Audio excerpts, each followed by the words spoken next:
우리가 주일 시간에는 여호수아서에 있는 말씀을 생각하고 있습니다.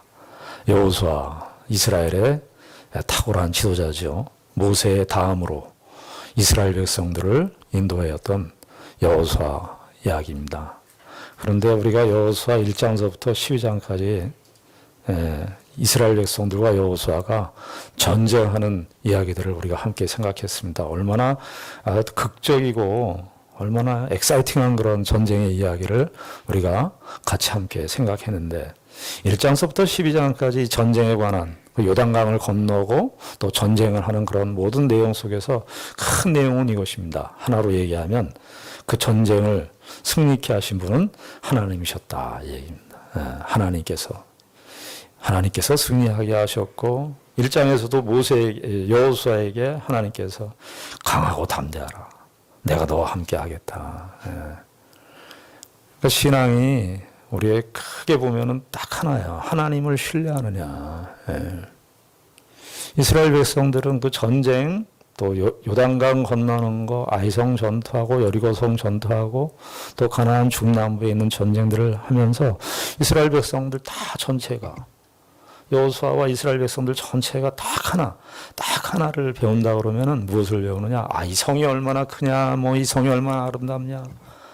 가나안 땅이 참 아름답구나. 이런 것도 중요하지만은 제일 중요한 사실은 하나님께서 우리에게 승리를 주셨다. 하나님께서 승리를 주셨다. 그래서 1장서부터 12장까지 그 전쟁의 스토리 속에서 가장 큰 내용, 가장 큰 교훈, 하나님이 이스라엘 백성들에게 승리를 주시는구나. 우리도 신앙생활, 우리 이스라엘 백성들처럼 우리가 실제적으로 물리적인 그런 전쟁을 하는 건 아니거든요. 그러나 구약에 있는 이 전쟁의 사건은 신약시대 성도들에게 영적 전쟁을 미리 보여주는 거예요. 우리도 죄송하지만 우리의 숨이 멎는 그날까지 우리도 영적 전쟁을 쉼 없이 해야 되는 운명이 저와 여러분들에게 신자의 운명입니다. 예전에 우리가 세상을 참 좋아했어요. 그리고 자기 마음대로 사는 거를 습관화해서 자기 기준대로, 자기 생각대로, 나의 욕심대로, 나의 본능대로 사는 거를 익숙하게 살아왔어요. 예수를 믿으면 어떻게 된다 그랬죠? 그런 자기와를 결별해야 돼요. 그리고 바깥 세상, 이 세상에 살아가는 이 세상의 악한 정신들, 아직도 사탄이 예수 그리스도의 십자가 사건으로 인해서 결정적인 일격을 당했지만 아직도 사탄이 계속해서 우리를 유혹하거든요. 인류 전체가 다 합쳐도요, 사탄의 지혜를 이길 수가 없습니다. 그래서 우리는 이 세상에 거점을 두고 역사하는 그 사탄의 세력과 마주해야 되는 정말 끝나지 않는 이 영적인 싸움, 이 코로나 바이러스보다 더 심각한 죄의 바이러스와의 싸움을 우리가 우리의 숨이 멎는 그날까지 해야 됩니다.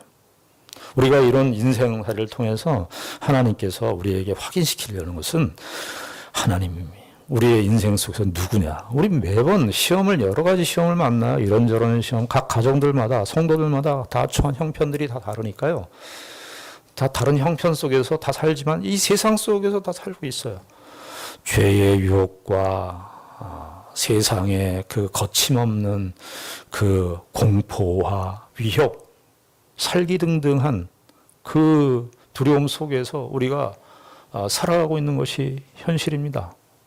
그러나 기억해야 될 것은 우리가 이런 와중 속에서 하나님께서 우리를 훈련시키시고 연단시키셔서 하나님이 우리의 인생을 승리를 가능케 하시는 분이구나. 이 영적 전쟁을 승리할 수 있는 힘은 우리 힘으로 되는 거 아니구나. 이스라엘 백성들이 1장서부터 12장까지 그 가나안 정복 전쟁을 통해서 우리 힘으로 되는 거 아니구나. 이걸 배웠다고요. 이스라엘이 가진 그 이스라엘이 무슨 병력이 되겠어요. 이스라엘이 가진 뭐 무기가 뭐 얼마나 되겠어요. 그 다음에 그 사람들은 가나안 사람들은 철기 문명이고 이스라엘 사람들은 청동기 문명이었는데 구리하고 쇠하고 싸우면 누가 이기겠습니까? 이스라엘이 가진 게 뭐가 있어요. 사람들이 보면은 어떤 주변에 있는 사람들 부러워하고 내가 없는 거, 내가 힘들고 고통 속에 있으면은 주변에 있는 사람들이 더 잘 사는 것 같아요. 그러나 여러분 그 주변에 있는 사람들도요, 다 별 볼 없어요. 예? 그냥 우리가 그렇게 볼 뿐이에요. 우리가 가상의 세계 속에서 저 사람은 괜찮을 거야. 저 사람은 아무 문제 없고 저 사람은 행복할 거야. 우리가 생각하는 것이죠. 이 세상에 땅을 딛고 사는 이 인류는 자기가 가진 자원으로는 자신의 인생을 지탱할 수 있는 인생이 없어요.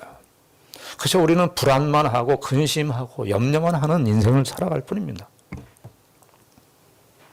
12장까지가 그 얘기였어요. 그리고 13장부터 이제 21장까지가 무슨 얘기냐면은, 가나안 땅을 정복했습니다. 그 다음에 할 일이 무엇일까요? 분배해야 됩니다. 땅 분배하는 거예요. 가나안 땅을 사실은 이게 여호수아와 이스라엘 백성들이 가나안 땅을 점령을 했습니다만은 완전히 정복한 건 아니에요.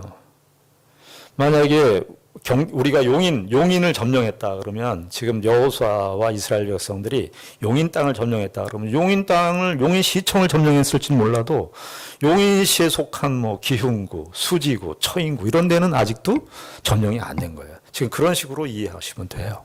그 큰 지역만 이렇게 점령을 하게 된 겁니다. 큰 싸움에서 이긴 거예요. 나머지 아직도 실제적으로 정복해야 되는 그 미션이 여호수아와 이스라엘 백성들에게 주어져 있습니다. 13장에서는 그래서 분배 이야기가 나오는데요. 13장에서는 요단 동편 지파 땅 분배 이야기합니다. 요단 동편 지파 땅 분배 이야기는 사실은 왜 먼저 하냐면은 이미 우리가 지난번에도 확인했죠. 민수기에서 이스라엘 백성들 가나안 동편 땅에 요단 동편 땅에 두 지파 반에게 벌써 모세 시대 때 그 땅은 이미 다 분배가 끝났어요. 그래서 그거를 간략하게 기술하고 난 다음에 14장부터가 사실은 본격적인 땅 분배라고 할 수 있습니다. 그런데 이 땅 분배를 할 때 14장부터 땅 분배를 하는데요. 땅 분배 이제 뭐 유다 지파, 에브라임 지파, 므낫세 지파, 그다음에 이제 다른 9지파 반들에 관한 지파 땅 분배를 하는 내용이 기록되어 있는데, 땅 분배 그냥 하면 되는데 13장에서도 요단 동편 지파 땅 이렇게 다 분배한 내용 하니까 그 지역마다 이렇게 쭉 얘기하면 되는데, 땅 분배를 본격적으로 시작하려고 하는 그 시점에 누가 등장하느냐? 갈렙이라고 하는, 갈렙 우리 잘 아시죠? 우리가 이 갈렙의 요 사건만 우리가 띄워놓고 옛날에 설교를 많이 들었어요. 성경 공부도 요것만 띄워서 우리 갈렙처럼 우리도 여호와를 따르자. 이게 좋은데. 근데 지금 이 위치를 우리가 생각을 해야 돼요. 지금 여호수아가 이스라엘 백성들 가나안 땅 분배를 해야 되는데, 아까도 말씀드렸듯이 여호수아와 이스라엘 백성들 이제 가나안 땅 분배를 받았으니까 끝입니까? 우리는 뭘 하나 끝내면 그걸로 끝. 더 이상 하나님 나 괴롭히지 마세요. 하나님 나 그냥 이걸로 끝. 더 이상 저에게 간섭하지 마시고 하나님처럼 이것만 해결해 주면 되는데, 더 이상 제게는 더 이상의 미션은 필요 없고 그냥 하나님 그냥 여기서 이 상태로 좀 멈춰 주십시오. 이게 우리의 마음인데 하나님은 그러신가요? 그러시지 않습니다. 이스라엘 백성들에게 가나안 땅 정복은 했지만 쫓아내야 되는, 실제적으로 완벽하게 정복해야 되는. 그래서 예전에 신학자들이 무슨 얘기를 했냐면은 이걸 2차 세계대전에 비유를 했어요. 2차 세계대전이 D-Day하고 V-Day가 있어요. 2차 세계대전 연합군들이 결정적으로 이제 독일이 완전히 패퇴해갖고 2차 세계대전 이제 거의 끝나가는 시점에 그 2차 세계대전 어딥니까? 프랑스의 어딥니까? 칼레입니까? 하여튼, 노르망디 노르망디. 칼레하고 제가 노르망디하고 원래 왜 칼레라는 단어를 왜 생각했냐면 원래는 연합군이 칼레를 공격하려고 그랬다는 거예요. 그런데 그거는 다 그 거짓 소문을 퍼뜨렸다는 거예요. 그래서 독일군들이 칼레가 그 항구 도시 들어와서 연안으로 들어와서 공격하기가 쉬운 지역이었을 거라고 생각을 한 거예요. 그래서 연합군도 들어오려면 칼레로 들어올 것이고 독일군도 이 칼레만 지키면 된다 이렇게 생각을 했던 거예요. 그런데 이 루즈벨트인가요? 그 미국의 장군이 그 완전히 바꾸죠. 노르망디로. 노르망디. 그래서 노르망디에 그 연합군이 들어간 그 날을 디데이라 그래요. 디데이가 시작됐다. 그런데 노르망디에 들어갔다고 해서 전쟁이 시작된 것이지 끝난 건 아니잖아요. V-Day가 있어요. V-Day는 뭡니까? 히틀러를 잡아채야 돼요. 독일의 본토를 장악해야지. 이 완전한 정복이 끝나는 거예요. 그래서 D-Day에서 V-Day까지의 또 수많은 전투가 2차 세계대전에 그 벌지 전투라고도 있고요. 그 뭐 여러 가지 전투들이 있었습니다. 마치 그래서 이 신학자들이 이 가나안 땅 정복 전쟁의 그림을 이렇게 생각한 거예요. 가나안 땅 여호수아와 이스라엘에서 정복했지만 D-Day는 있었지만 V-Day가 최종적인 승리가 남아 있어요. 사실 이 여호수아와 이스라엘 백성들의 이 가나안 정복 전쟁의 이 그림은 종말론적인 예수 그리스도 안에서 종말론적인 그 궁극적인 그 종말론적인 그 예수 그리스도로 말미암아 도래하게 될 영원한 영광의 승리를 내다보게 하는 신약적 종말론의 도식을 토대로 도식을 보여주고 있어요. 가나안 정복 전쟁은 사실은 그 시대의 이야기지만은 성경은요 종말을 다 품고 있어요. 그림자처럼 암시하는 것처럼 종말을 다 품고 있어요. 그래서 이스라엘 백성들이 미션이 남아 있어요. 정복해야 돼요. 쫓아내야 돼요. 이 쫓아내야 되는 미션의 대표적인 샘플이 누구냐? 갈렙이 등장하는 거예요. 그래서 갈렙의 이야기를 이 시점에 14장에다가 놓고 또 15장에서도 또 나오는데요. 14장은 서론격이고 갈렙의 이야기의 서론격이고 15장은 갈렙의 이야기의 본격적인 이야기예요. 그러니까 14장, 15장 이제 본격적으로 지파 땅을 분배하는 그 과정 속에서 갈렙의 이야기를 기록하는 의도는 우리가 먼저 결론으로 생각하면 무슨 뜻이겠습니까? 너희들 가나안 2세대들이 지금 이 여호수아와 갈렙만요 이스라엘 백성들 지금 이스라엘 백성들 다 있지만 이스라엘 백성들보다 20살이 위입니다. 왜 그렇죠? 여기 갈렙이 이제 14장에서 나오지만 45년 전에 여기 1세대들 출애굽 1세대들이 가데스 바네아에서 말이죠. 여기 지금 갈렙이 헤브론 땅을 달라고 그러는데 그 헤브론 땅의 산지에 말이죠. 거대한 아낙 자손이 거기 버티고 있어가지고요. 12명의 스파이로 여호수아와 갈렙과 함께 다 갔다가 그 거대한 아낙 자손을 보고 마음이 그냥 녹아버렸어요. 그래서 그 출애굽 1세대들이 하나님께서 그 마음이 녹아버려서 하나님께 약속을 믿지 않고 그래서 민수기 14장에 보면은요 13장 14장 여러분 기회 있을 때 보세요. 하나님께서 아주 진노하십니다. 내가 너희들에게 출애굽 내내 1세대들 너희들 출애굽 이스라엘이 애굽에 있을 때 내가 10가지 재앙을 통해서 내가 어떠하신 하나님이라는 걸 너희들에게 보여줬다. 내가 누군가를 너희들에게 알려줬다. 그런데 너희들 가데스 바네아에서 이렇게 나를 불신하느냐. 이스라엘의 불순종이 거기에서 최고의 절정을 맞이합니다. 하나님께서요, 우리가 이스라엘 백성들 그때 다 죽게 하다. 하나님 잔인하다. 하나님 어떻게 그러실 수 있냐. 이렇게 생각하지 마시고 그건 한 면만 생각하는 거고요. 하나님이 오죽했으면 그렇겠어요. 오죽했으면. 이스라엘 백성들이 그렇게 하나님께서 보여주시고 10가지 재앙을 통해서 하나님의 크신 편팔과 온 우주와 온 세계를 통치하시고 다스리시는 분임을 그렇게 혁혁하게 드러내시고 증거하시고 계시하시고 나타내셨는데 이스라엘 백성들이 가데스 바네아 그 아낙 자손 앞에서 우리 못 들어가겠습니다. 우리 다시 애굽으로 보내주세요. 이렇게 얘기를 했어요. 원망의 아주 절정을 보여줬죠. 여러분, 우리도 이스라엘 백성들 이렇게 비난할 수는 없어요. 왜냐하면 우리도 살다 보면은 어떤 세상의 현실이 우리에게 큰 두려움으로 다가올 때가 많아요. 야, 이래가지고 내가 살 수 있을까? 내가 이래 하나님의 말씀대로 순종하면은 내가 모든 것이 다 뺏길 거야. 여러분이 만약에 삶을 살아가시면서 야, 이거 없으면 내 인생이 망할 것 같은데 하는 그것이 여러분들의 우상입니다. 야, 이거 없으면 나 죽을 것 같아.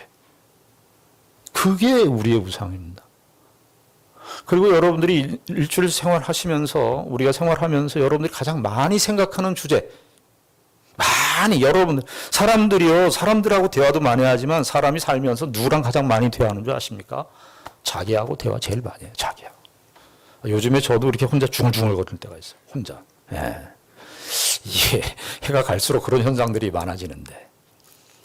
자기 자신하고 가장 많이 대화를 하는데 여러분들 자신에게 얘기해 보세요. 자신에게 무슨 대화를 내가 하고 있는가? 그 대화의 주제가 우리의 우상입니다. 그때에 여기 지금 여호수아와 갈렙만 다 85세, 지금 갈렙이 85세고 여호수아가 한 90세 정도라고 보여집니다. 이 두 사람만 남아요. 그런데 이 85세 된 갈렙이 말이죠. 참 성경을 보시면은 이 85세, 갈렙이 85세고요. 여러분 85세 갈렙 85세인데 이 사람 특이하게 노인인데도 이렇게 하나님께서 쓰셨구나. 여러분 그렇지 않습니다. 믿음의 조상 아브라함은 언제 불렀어요? 하나님께서. 75세 때 불렀습니다. 지금의 현재의 우리의 지금 21세기 나이하고 지금 그 연대하고 우리가 이렇게 평면적으로 이렇게 비교해서 생각하면 무리가 있겠습니다만은 그러나 아브라함 보십시오. 75세 때에 갈대아 우르에 있을 때 하나님께서 부르셨어요. 모세는 언제 이스라엘의 지도자로 하나님께서 세우셨나요? 여호수아의 선배 지도자였던 모세는 언제 하나님께서 이스라엘의 지도자로 세우셨나요? 80세 때. 갈렙이 85세 때 이렇게 이야기하는 것이 이상하지 않은 겁니다, 사실은. 가만히 보면은요, 연세가 들어도 신앙이 뭐라 그러냐, 능동적이고, 신앙이 이렇게 힘이 있고, 그러는가 하면, 나이가 40, 30, 젊은이인데, 늙은이처럼, 정말 노인처럼 생각하고 사는 사람들이 또 많아요. 보면은.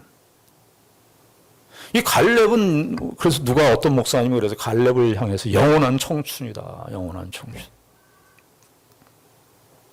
근데 여러분, 여기서 이 유다 지파에게 땅을 분배하려고 딱 그러는데 갈렙이 등장을 합니다. 여기 14장 6절을 보시면은 이렇게 되어 있죠. 그때 유다 자손이 길갈에 있는 여호수아에게 나오고, 유다 자손이 이제 길갈에 있는 여호수아에게 나오고 하는데 그릿 사람 여분의 아들 갈렙이 여호수아에게 말하되 여호와께서 가데스바네아에서 나와 당신에게 대하여 하나님의 사람 모세에게 이르신 일을 당신이 아시는 바라. 지금 언제 이야기하는 거예요? 여호수아가 예전에 있었던 45년 전. 그러니까 이게 6절에서부터 12절까지를 이 시간적인 구분을 나눠서 보자면은 6절부터 9절까지는 과거예요. 과거를 회상시키는 거예요. 그리고 10절과 11절은 현재, 그리고 12절은 미래에 대한 거예요. 6절부터 9절까지가 과거를 회상시키는데 갈렙의 이야기는 초점은 이겁니다. 하나님께서 약속하신 거다. 하나님께서 약속하신 거다. 이거를 여호수아에게 확인시키는 거예요.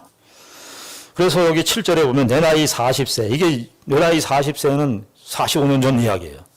내 나이 40세에 여호와의 종 모세가 가데스 바네아에서 나를 보내어 이 땅을 정탐하게 하였으므로 내가 성실한 마음으로 그에게 보고하였고, 그 민수기 13장 14장에 있는 이야기를 하는 겁니다. 근데 여기 성실하게 보고했다 이렇게 되어 있는데, 우리가 성경에 이 여호수아가 참 착실하게 성실하게 이렇게 보고했다 이렇게 되어 있는데, 원래는 히브리어 뜻은 뭐냐 하면은 있는 그대로, 내 마음에 있는 그대로 보고했다 이런 뜻이에요. 자기 마음속에 있는 느낌대로 했다는 거예요. 갈렙이 가만히 보면은 조금 약간 성향이 직선적 스타일인 것 같아요. 자기가 가나안 땅 때 정탐하러 갔을 때 자기가 보였던 그대로 했다는 거예요. 무슨 거기서 자기가 수식을 하거나 더하거나 덜하지 않았다는 거예요. 자기는 자기 마음속에 있는 대로 보고했다는 거예요. 그러면서 8절에 보면은 나와 함께 올라갔던 내 형제들은 백성의 간담을 높게 하였으나 나는 내 하나님 여호와께 충성하였으므로. 이거 8절 말씀 보면 어떤 생각이 드십니까? 야, 갈렙이 그 당시 때 10명의 정탐꾼과 비교해서 내가 얼마나 신앙이 좋냐 이렇게 좀 비교하는 것처럼 보이죠. 그런 맥락 아닙니다. 지금 이 갈렙의 이 말의 의도를 여러분들 잘 생각해요. 갈렙이 그런 사람 아니에요. 갈렙이 내가 저 사람들과 얼마나 신앙이 뛰어나고 얼마나 신앙이 훌륭하느냐. 누가복음 18장에 나오는 바리새인처럼 내가 저 세리와도 같지 아니함을 감사하나이다. 그런 신앙의 맥락이 아닙니다. 지금 갈렙은 여호수아에게, 그리고 지금 이스라엘 백성들 지파장들이 다 모인 거예요. 지도자들, 지파장들이 다 모여서 땅을 분별, 이스라엘 백성들 전체가 모여 있는 게 아니라 지파장들이 다 모여 있는 거예요. 지파의 우두머리 되는 사람들이 다 모여서 이야기하는데 지금 갈렙의 하는 이야기를 다 듣는 거죠. 여호수아와 갈렙만 45년 전의 사건을 기억하고 있는 거예요.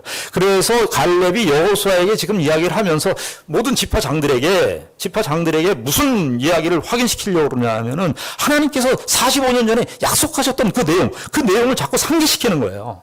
그러니까 이게 뭐냐 하면 10명의 정탐꾼이 그때 불순종에 보고를 했다. 내 형제들은 백성의 간담을 높게 하였다. 이 얘기는 저 사람들이 틀렸다 이 얘기 아니라 여호수아로 하여금, 그리고 이스라엘 백성들로 하여금 45년 전에 있었던 그 사건을 생각나게 하는 거예요. 생각나게 하는. 그때 최고의 이슈가 뭐였냐? 12명의 정탐꾼이 갔다 왔는데 10명의 정탐꾼이 이거 얘기했지 않았냐? 그냥 사실을 보고하는 거예요. 정말 마음에 성실한 대로, 자기 마음에 있는 대로 그대로 보고하는 거예요. 그리고 여기 여호와께 충성하였다.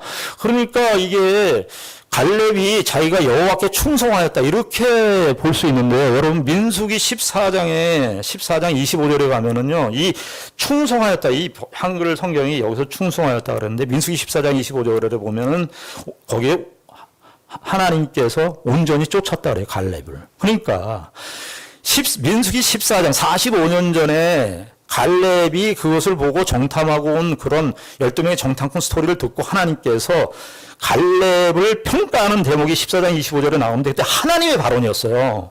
하나님께서 그 갈렙에게 뭐라고 얘기했냐면, 갈렙은 나의 말을 온전히 쫓았다. 그때 온전히 쫓았다. 같은 단어예요. 히브리 단어가. 말라. 같은 단어를 썼어요. 민수기 14장 25절에서는 온전히 쫓았다 이렇게 되는데, 여기서는 충성했다 이렇게 되는데, 사실은 히브리어로는 같다 그 말이에요. 그러니까 무슨 얘기를 하려고 그러냐 하면, 갈렙은 자기의 신앙이 얼마나 하나님께 충성했냐, 얼마나 굉장히 내가 대단한 사람이냐, 그 이야기를 하려고 그런 게 아니라 그 말이에요. 우리가 이쯤 되면은요, 갈렙 정도 되면 막 신앙을 자랑하고 싶어요. 내가 얼마나 많은 업적을 행했고, 내가 얼마나 실력이 있었고, 야 45년 전에 봐라, 내가 말이지, 내가 얼마나 그때 하나님을 열심히 쫓았냐. 그런 식으로 보면 완전히 반대로 보시는 거예요.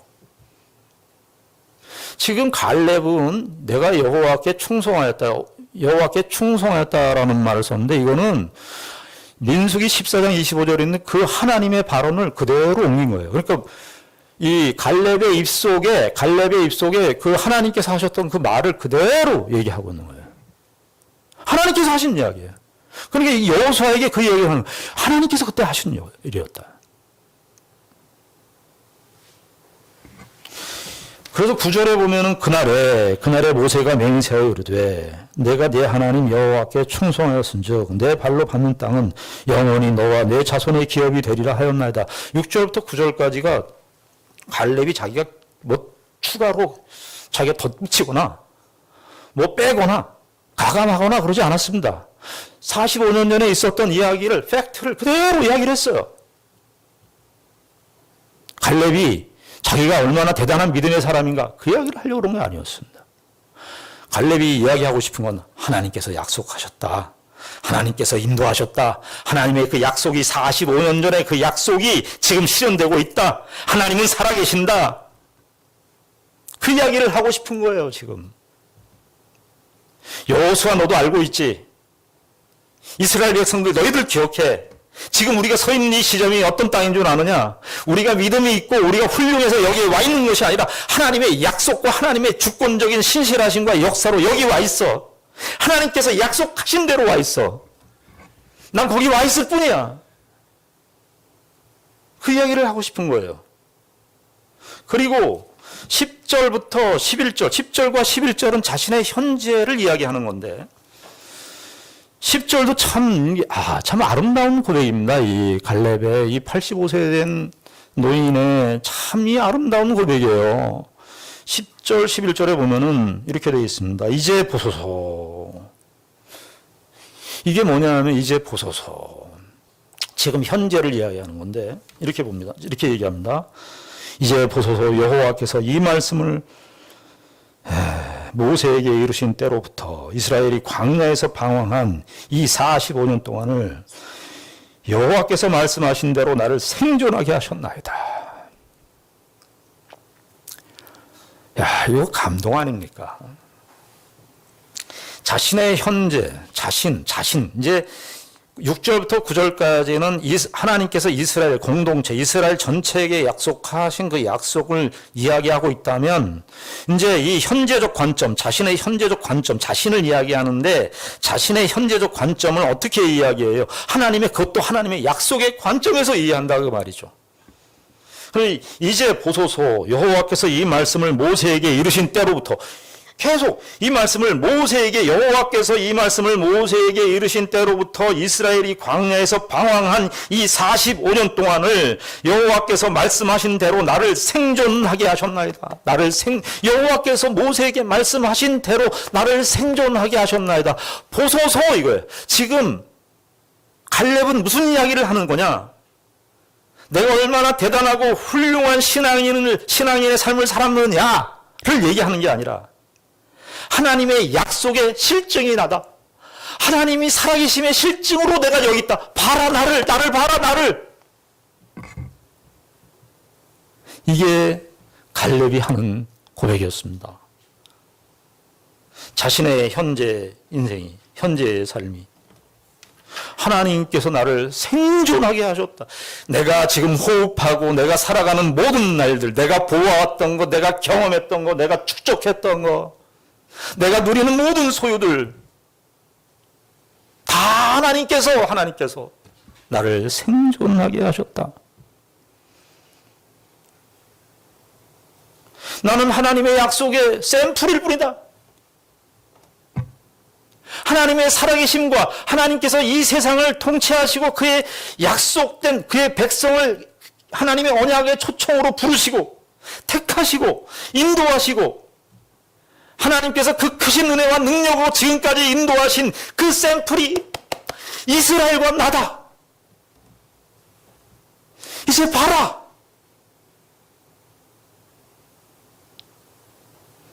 히브리서 11장에 나오는 모든 믿음의 영웅들의 이야기가 무슨 이야기입니까? 그 믿음으로가 무슨 내용입니까? 믿음이 무엇인가를 증언하는 샘플이라는 거예요. 믿음이 어떤 것이냐? 하나님을 믿고 따르는 삶이 무엇이냐? 그것이 어떤 것이냐?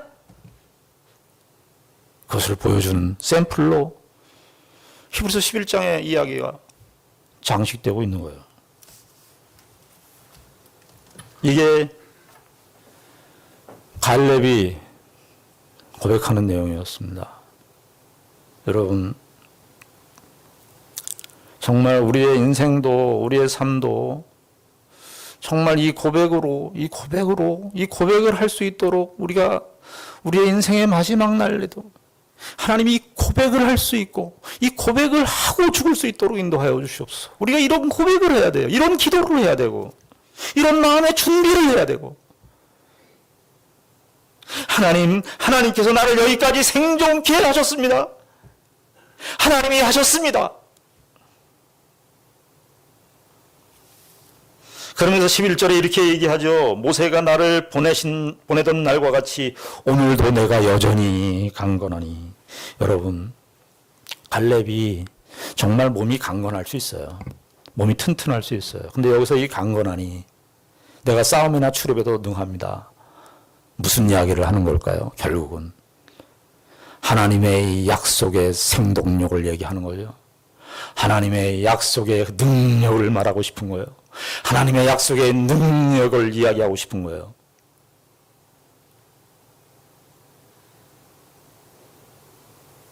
우리 교회 어르신들이 많이 계십니다.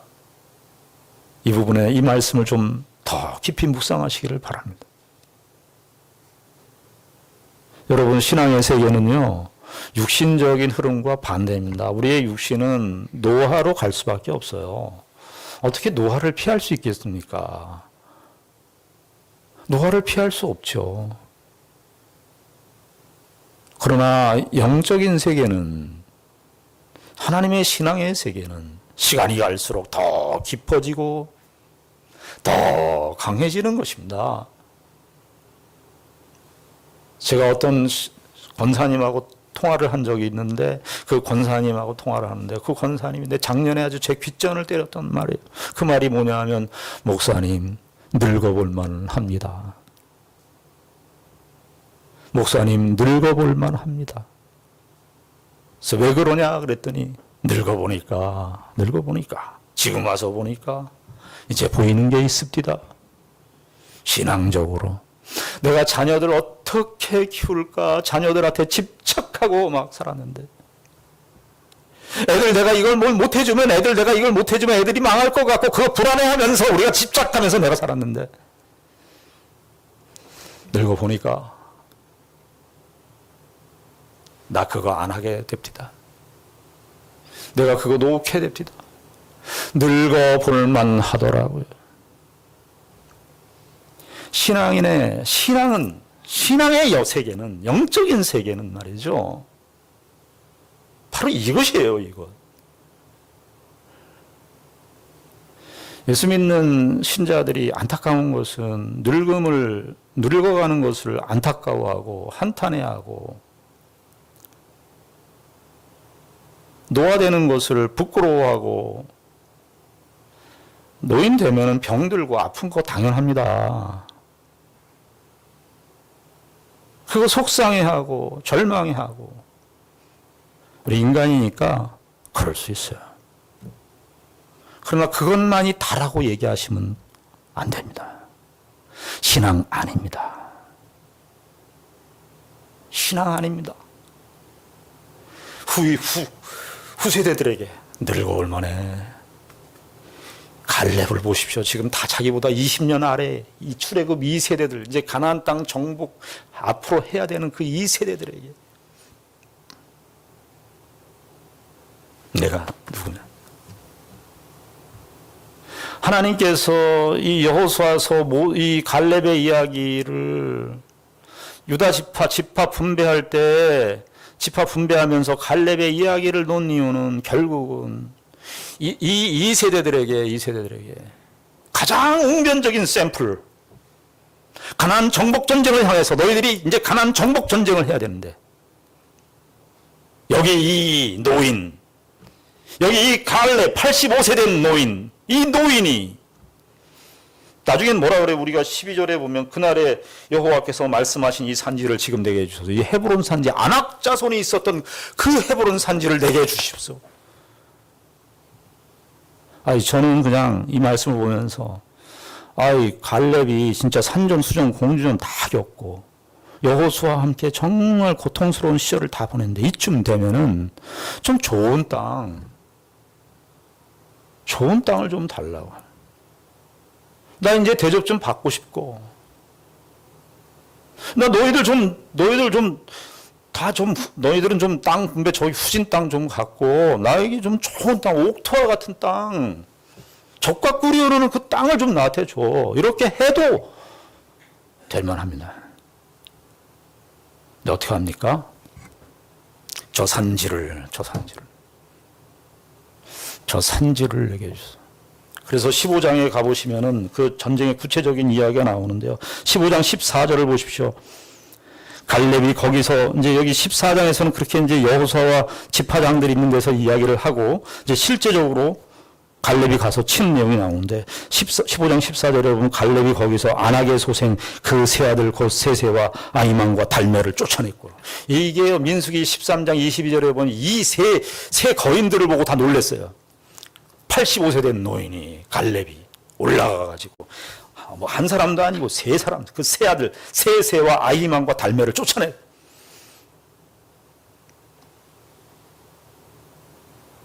그리고 이 15장의 이야기에 좀 추가되는 내용이 뭐냐면 자기 딸 악사를 걸면서 드빌을 쳐야 되는데 이 드빌은 이제 헤브론에서 한 10몇 킬로 떨어진대요. 그 10몇 킬로 떨어진 드빌을 쳐야 되는데 이 드빌도 아주 그 난공불락의 성이었던 것 같아요. 그런데 이 갈렙이 칠 수 있습니다.